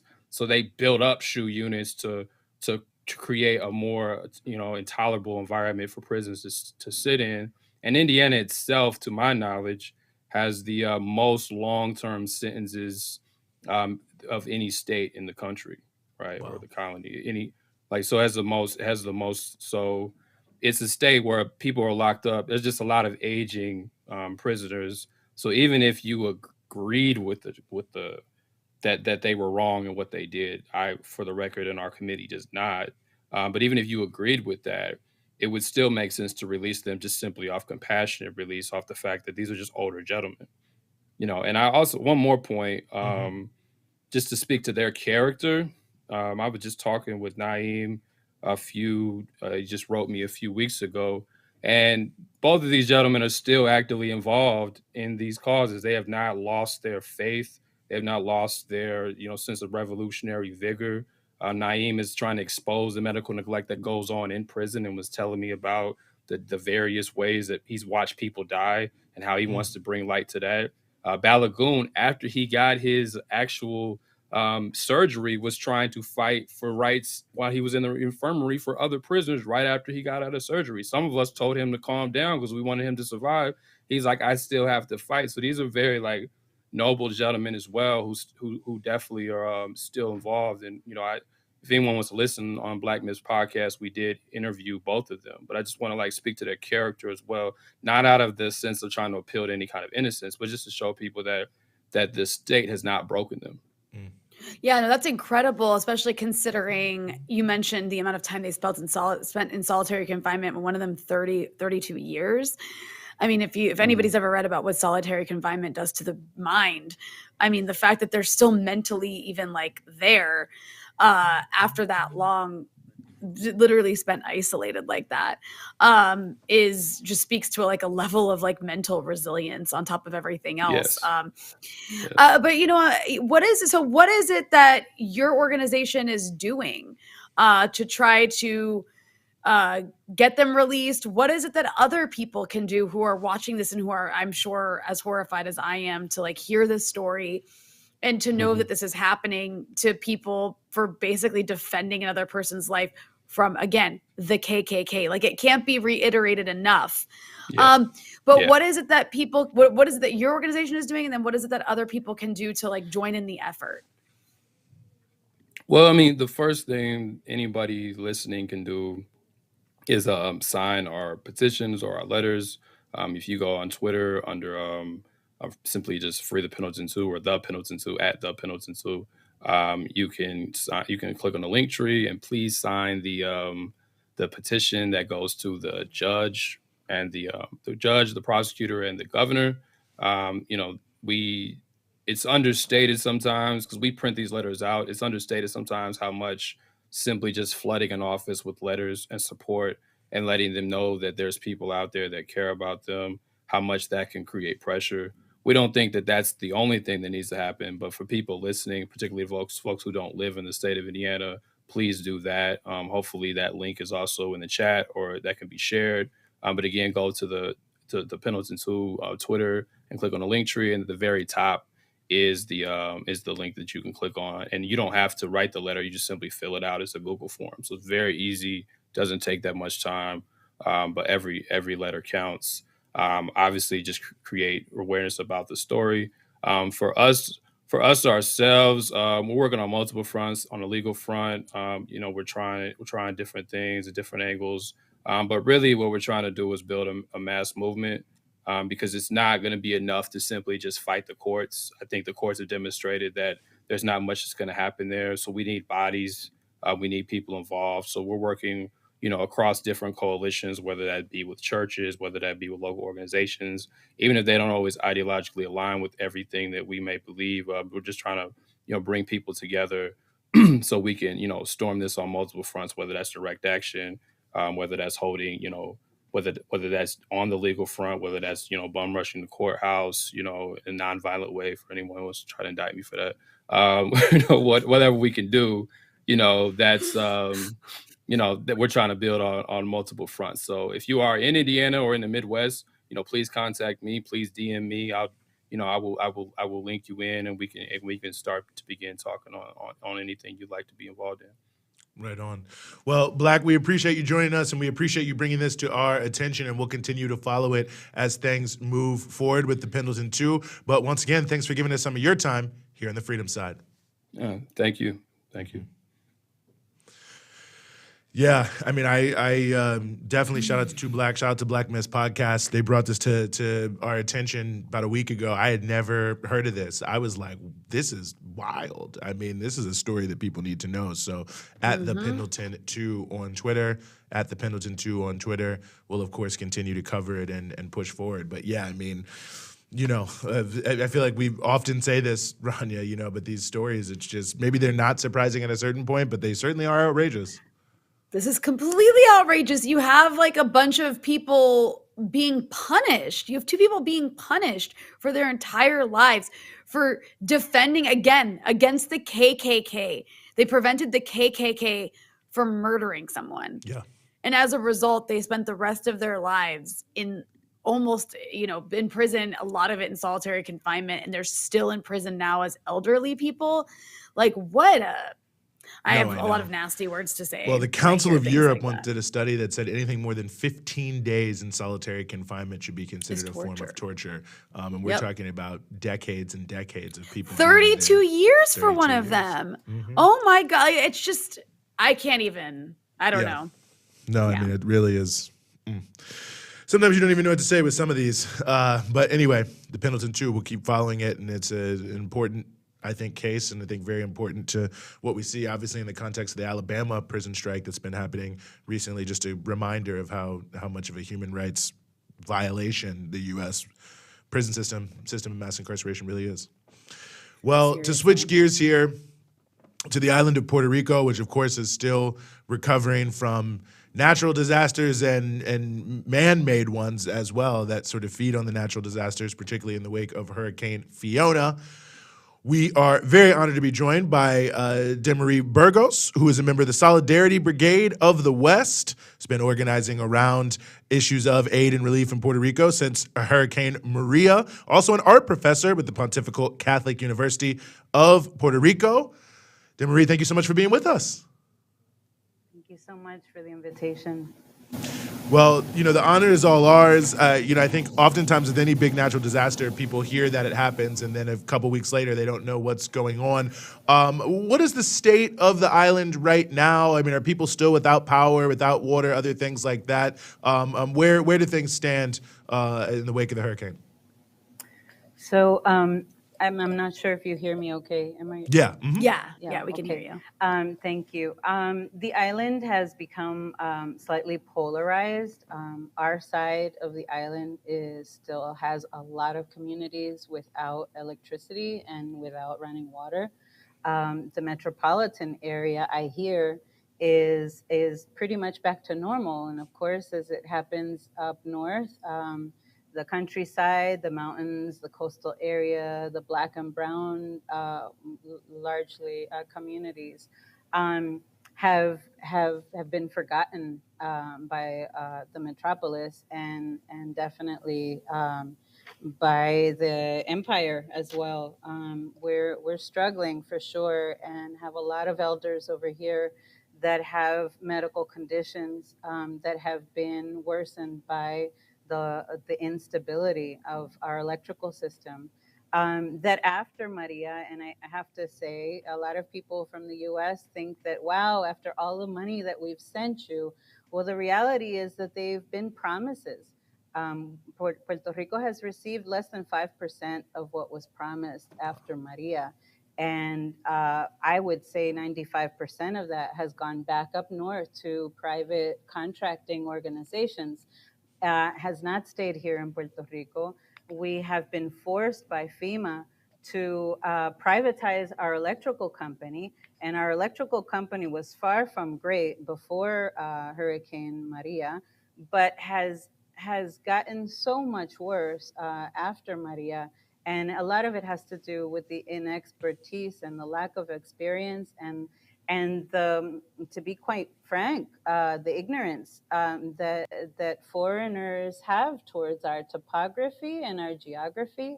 Our mountainous areas are extremely difficult to navigate, and we have a very complex system that, being a Caribbean island nation, people from Canada just, I'm sorry, but can't really understand. And that's normal. I would never go to Canada expecting to understand how their geographical situation is. So it's been aggravated, and it's been aggravated by austerity measures that were implemented under the Barack Obama administration. And I have to say that with a lot of pain, because we had such hopes for that presidency, but Promesa has taken us from poor to miserable. And a lot of the vulnerabilities that we are facing right now have direct causes in the austerity that started before Hurricane Maria. So you mentioned the electrical grid, and I think that's kind of like the way it collapsed after this last hurricane. You mentioned the privatization. You mentioned the oversight board. It's almost like this horrible neoliberal, neo-colonial privatization experiment, like made in some sort of nightmarish laboratory that we've seen play out in Puerto Rico. Can you elaborate a bit? You have this company called Luma, right? That was given a contract after the electrical grid was privatized. You also have the role of McKinsey, which is a very, at least in our circles in the United States, a very hated consulting firm that, there's some corrupt elements going on here where they were telling the oversight board what to do, and it was their client that got the contract to privatize the electrical grid. You mentioned foreign workers. I guess I'm curious if you could just elaborate on those points, because after this hurricane, the entire island was left without electricity, not just for a day or two, but like for weeks. And you're saying there's still people who are without. So how did Puerto Rico get there? And I guess what was the role of the U.S. in this?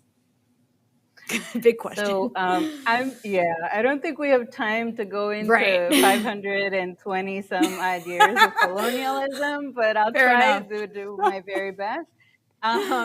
Yes, Puerto Rico is an experiment for all of that, what you're saying. And I will even link it to the previous brother who was on, and I'm sorry that I didn't hear his name, but we have generations of political prisoners that have been imprisoned by the U.S. Federal prison system because, as a direct result of trying to struggle for Puerto Rico's independence and liberation. So, yes, it's not. It sounds. I don't know how to say, sort of, like sci-fi what you're saying, but the reality is that we have been an imperialistic experiment since the U.S. arrived here in 1898. Our women have been experimented on with birth control and have been sterilized. There's like so much documentation about this. So fast forwarding over to Luma, yes. FEMA decided that we were not trustworthy to manage so much money, and I can't say that they're completely off. We are definitely suffering also from a corrupt national government, and that I would never deny that. But they've had some powerful teachers, I have to say. They have had some real instruction up north. So however bad the corruption is here in house, the role models are just exponentially larger. So yes, we have right now a governor who was Promesa's lawyer in the beginning of the fiscal board. So imagine how many levels of vulnerability elders have here, poor people have here, single mothers have here, when the schools, for example, just to give one example, schools have traditionally been the refuge for people when we are in hurricane season here. It's the place that communities go to wait out the storm. 900 of our schools were closed before Maria and after Maria. So now where do people go? It's such a nightmare that I can't even begin to tell you. In 2016, because of the austerity measures, Lisa Donahue arrived to our island and took with her about $4 million in salary and decided that we had too many things in our warehouses in the electrical company. And, we're a little island. We don't need all this stuff. Get rid of all this surplus and you're wasting too much money. That's why we were months and months without electricity after Maria, because we didn't have enough materials on the island to respond. So when you couple that with 40,000 state workers that were laid off previously before 2016, it's like a disaster that has been engineered, and that's what it feels like. And people are beyond tired. They're beyond frustrated, and there's a lot of rage out here. And I am concerned sometimes that we don't have the political leaders to direct an outright revolution right now, and people's rage is real, and people's patience is wearing out over here. So it's a little bit worrisome, and I'm afraid that people up north have like no idea what's brewing on down here. No, I think I think people have no idea what's going on. And I think the sad part is that a lot of people who are hearing things now about Puerto Rico, it's how it's like a gold rush down there. You can get a cheap house, you can live on the beach. And I was hoping you could talk about that element of it as well, because one of the things I'm reading is that after Maria, after Fiona, people are sort of forced to leave, but that then it opens up even more scope for the exploitation of the island for this, I don't even want to call it tourism because that makes it sound benign. But if you could speak to this sort of gentrification element of how this is all playing out.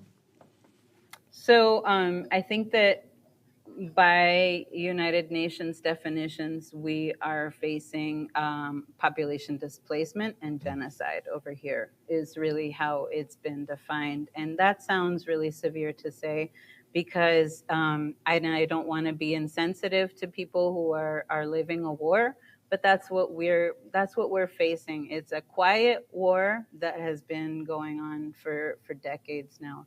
And what you're talking about is gentrification is what we're facing at the moment.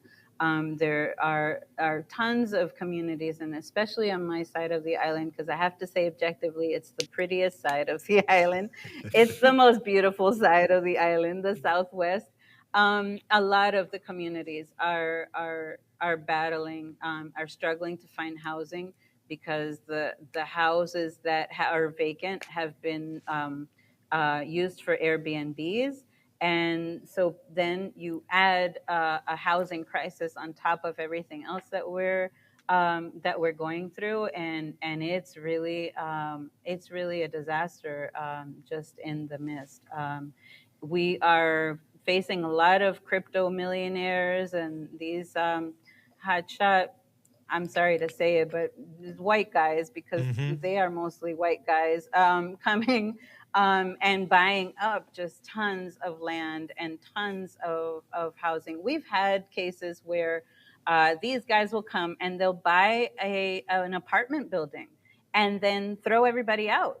And you have till the end of the month, elders who've been living in this property for 36 years and 50 some odd years, all of a sudden have to, in their later years, when they think that they're ready for retirement and just to enjoy, are being vacated. And that's huge. And it's something that is extremely destabilizing for communities, and especially these communities like our region that are hot tourist spots.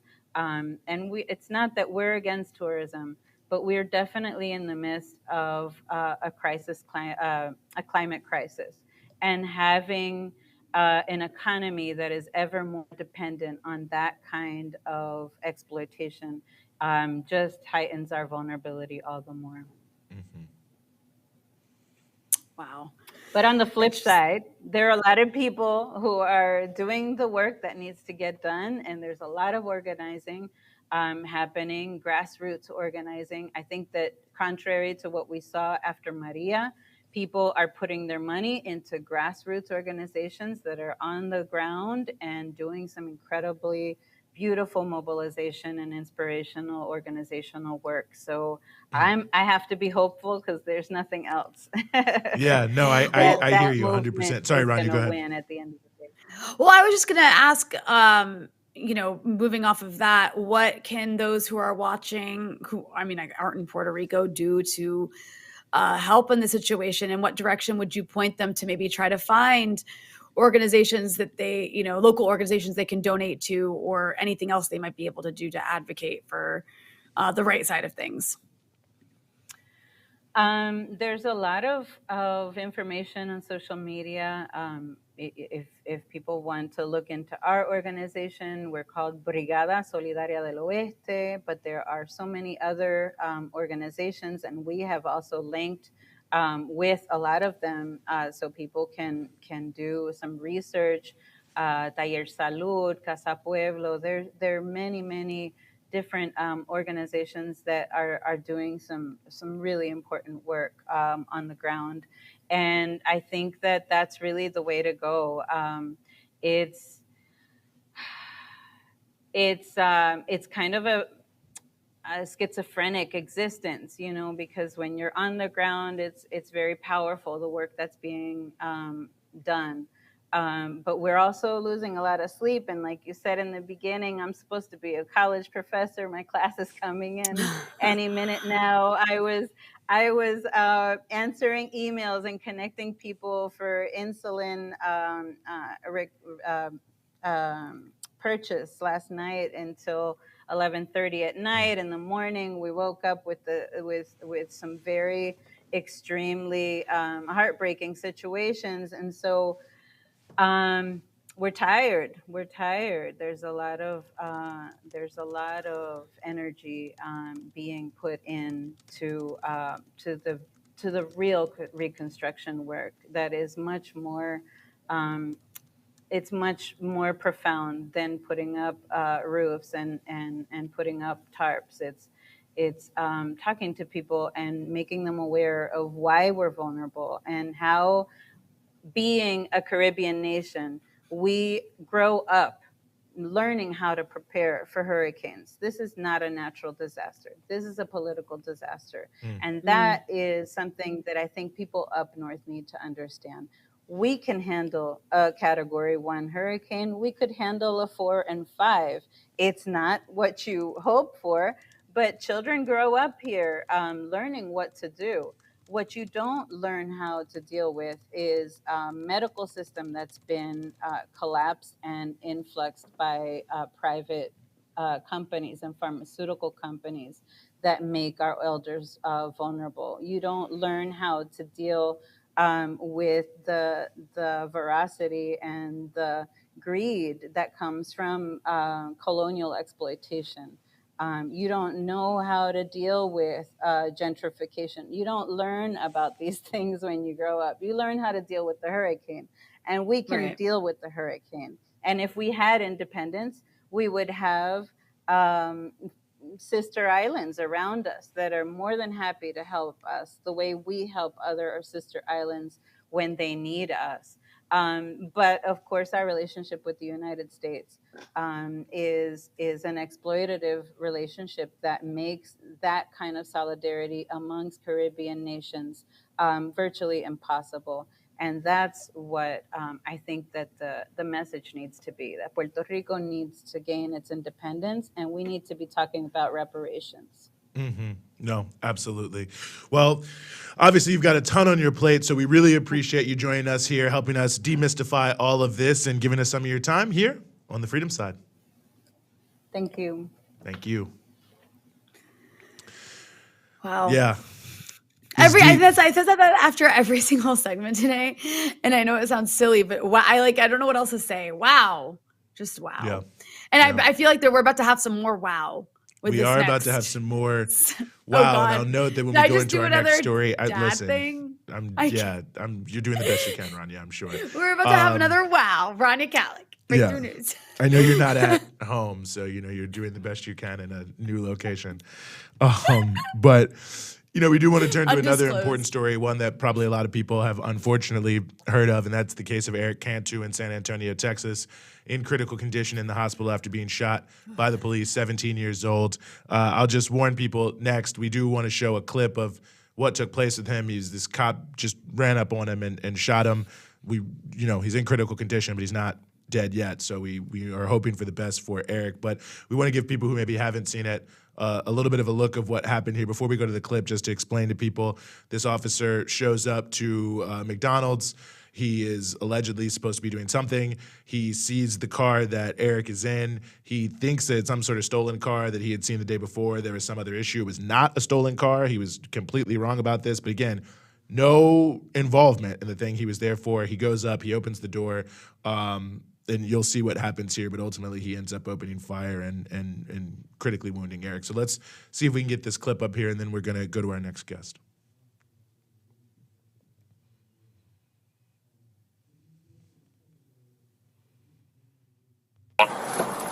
Get out of the car. What?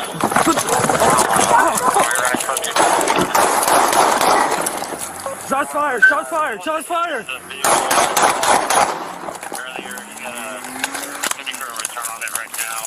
Shots fired! Shots fired! So you can obviously see there the quickness with which that officer decided to potentially take someone's life and certainly change their life forever. Who was on eating? Very He was spurious eating in his circumstances. We're Very honored to have here with us on the show George Ramos, who is a good friend of Eric. And George, I know this has got to be a pretty tough time for you, so thanks so much for being with us here on the show. Yes, of course. Thank y'all for having me. And yeah. to speak on his behalf and his well-being. And the family has asked me respectfully to not talk about his health conditions at the moment, but we're just wishing for the best and praying for him. Yeah. If y'all have any questions for me, it's a very difficult time for everyone right now. No, absolutely. Well, maybe my first question is just, tell us a little something about Eric, because I think sometimes, these cases happen and you just hear what someone was allegedly accused of doing or this, that, and the third. But, he was, your friend, I'm sure many other people's friends. Just tell us a little bit about him. Well, me and Eric met around 7 to 8 years ago, and we met at a roller skating rink. And ever since, me and Eric have been inseparable. He became practically like my brother. He lived with me for almost a year. He went to middle school with me for a little bit because he was getting bullied at his middle school. And he ended up transferring middle schools with me, so he had to live with us in order to go to our school. But Eric is just such a bright, brilliant young man. He has a whole life ahead of him, very big goals, a very hardworking kid, gift-giving, loving, caring, big heart, and for what this man did, trying to take an innocent life at such a young age, is just absolutely horrible. It hurts everyone, especially everyone around him that loves him so much. It's very hard to watch that video, and especially just thinking about how he must have felt in that moment is just, it's hard. So obviously we see the video, it's horrible. It looked like he was eating like whatever he had gotten from McDonald's in his car. The cop just interrupts him doing that very aggressively and then just opens fire. Can you tell us what happened after that? Because I saw that initially they tried to charge him with assaulting the officer with his car door. What went down after the fact? Obviously he's in the hospital, but at the moment I don't really know too much about that because I haven't spoken with the family very much because of some issues that have been going on. But I've kept in contact with his sister ever since the incident happened. 3 days after I found out, I reached out to his sister that I've had her number saved for a couple of years now since he lived with her for a little bit as well. And she's been keeping close contact with me, and we've been talking a good amount about everything that's been happening. But for legal reasons on their behalf, I don't really know much of what would happen after. I know that he was cuffed on the floor after while he was bleeding out. You could see that in multiple media places. I don't live very far from where this happened. I live probably 5 minutes from the McDonald's. And that night, yeah, I mean, you could hear the sirens from my house. You could hear all sorts of stuff. And it's very hard to think about because I was just with him 2 weeks prior to this incident happening. And I mean, he was just normal, He was happy. He was making us laugh, the usual. He went out to go eat with us. He get his usual 2 tacos at the restaurant and just hung out with us, having a good time. And for that to happen, it's hard. Mm-hmm. Mm-hmm. One of the things about this that we've seen is, obviously the officer's been fired.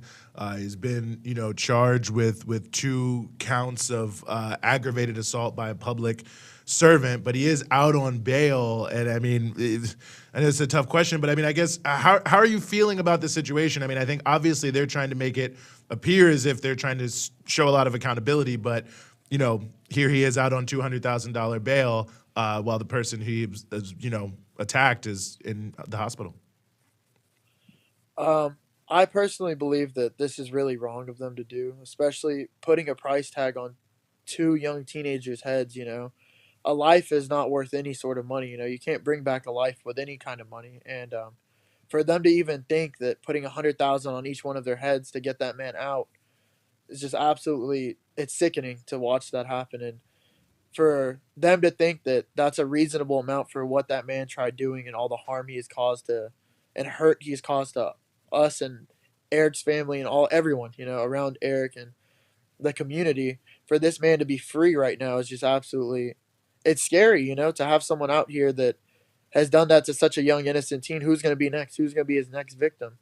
He was just a trigger happy man, and for him to have done that, trying to take an innocent young life away, is just absolutely, it's horrible to think about.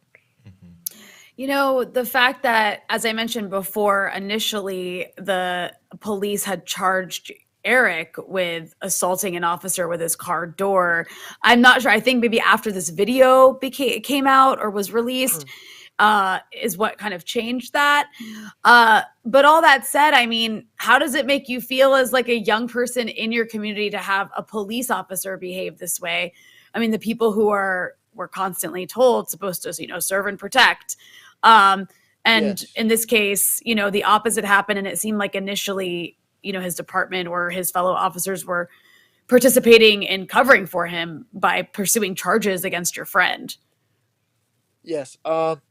We know a lot of police officers in our community that we roller skate with, and Eric has known a good amount of them as well. And I mean, just because this one bad man happened to do that to my best friend, someone like my brother, it doesn't make the whole department bad, And as you could tell with the interview with Chief McManus, he says they can't defend this man in any sort of way for what he did and for his actions. But I do personally believe that more charges should be put on this man rather than just what he got.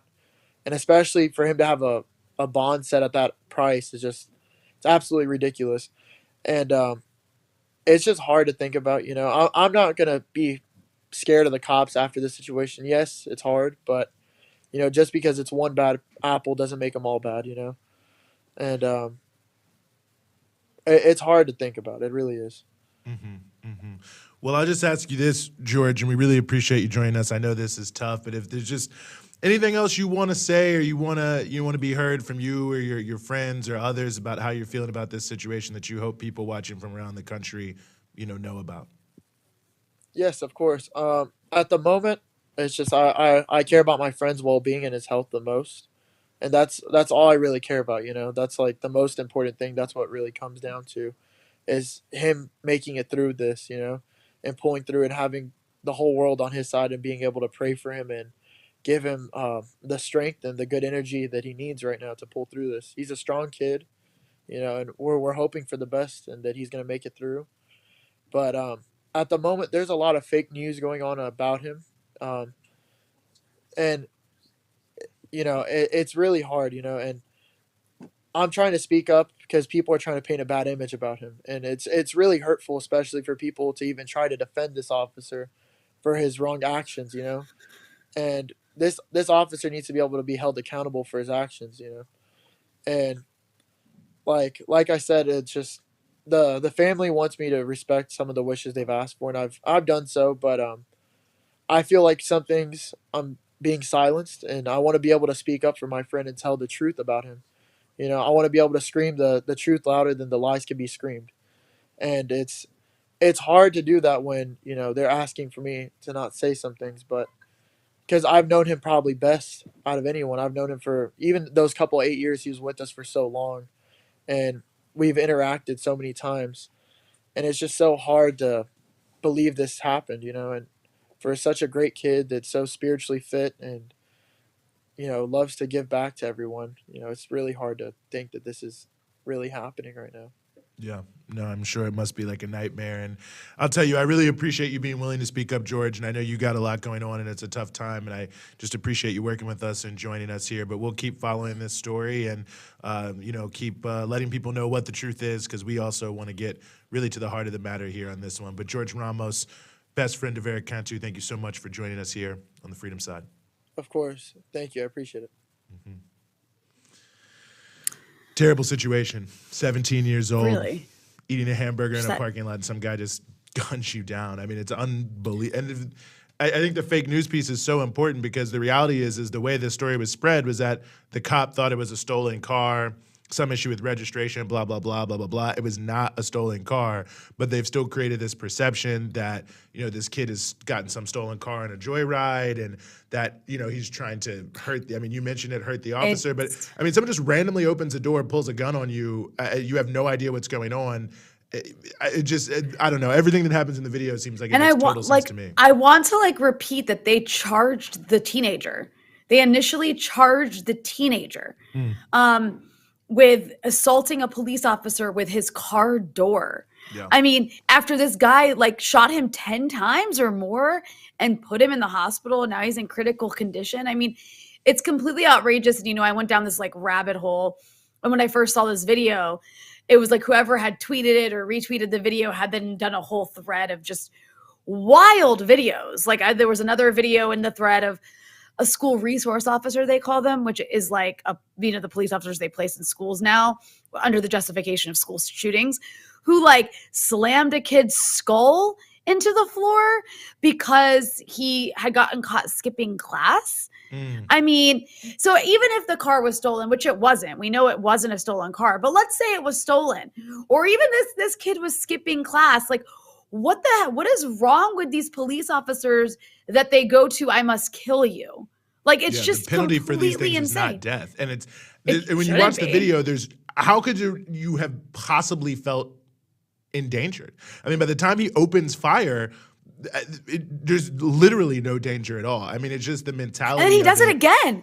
He does it again, by the way. He says, shots fired, shots fired. If you watch the video, shots fired, waits a couple seconds as the guy's driving away, and then fires several more bullets at his car. Because the kid is obviously rightfully trying to get the hell away from you because you are trying to kill him. It's just insane. Yeah. Completely insane. Yeah. Terrible.